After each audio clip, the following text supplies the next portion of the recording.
రాజకీయంగా మాది దశాబ్ద కాలం పోరాటం.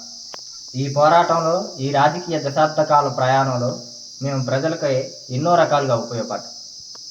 సుగాలి ప్రీతి విషయంలో నినదించిన వ్యక్తి పవన్ కళ్యాణ్ గారు. కౌలు రైతుల కోసం పోరాడిన వ్యక్తి పవన్ కళ్యాణ్ గారు. పోలవరం భూ నిర్వాసితుల కోసం పోరాడిన వ్యక్తి పవన్ కళ్యాణ్ గారు. ఇప్పటం గ్రామస్తుల కోసం పోరాడిన వ్యక్తి పవన్ కళ్యాణ్ గారు. అమరావతి కోసం పోరాడిన వ్యక్తి పవన్ కళ్యాణ్ గారు. మెగా డిఎస్సి కోసం పోరాడిన వ్యక్తి పవన్ కళ్యాణ్ గారు. పోలీసులకు పిఆర్సీ పెంచడంలో పోరాడిన వ్యక్తి పవన్ కళ్యాణ్ గారు.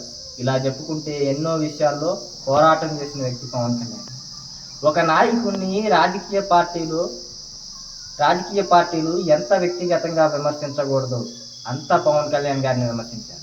కుటుంబాన్ని విమర్శించారు, తల్లిని విమర్శించారు, భార్యని విమర్శించారు. అయినా తట్టుకొని ప్రజల కోసం పోరాటం చేశారు. అదే పవన్ కళ్యాణ్ గారు ఒక పదవి కావాలో, ముఖ్యమంత్రి కావాలనుకుంటే ఏదో ఒక పార్టీలో జాయిన్ అయితే ఆయనకి నడుచుకుంటూ వస్తుంది. అట్లాంటిది కాకుండా రబ్బర్ చెప్పులు వేసుకున్న వాళ్ళు రాజకీయంలోకి రావాలి, సామాన్యుడు రాజకీయం చేయాలని రాజకీయం చేసింది. ప్రజల డబ్బుల్ని, ట్యాక్సుల్ని కట్టించుకొని డబ్బులు పంచిన వాడే గొప్ప నాయకుడైతే, మరి తన సొంత డబ్బుల్ని, ఆస్తుల్ని అమ్ముకున్న వ్యక్తి ఎలాంటి వ్యక్తో మీరే ఆలోచించాలి.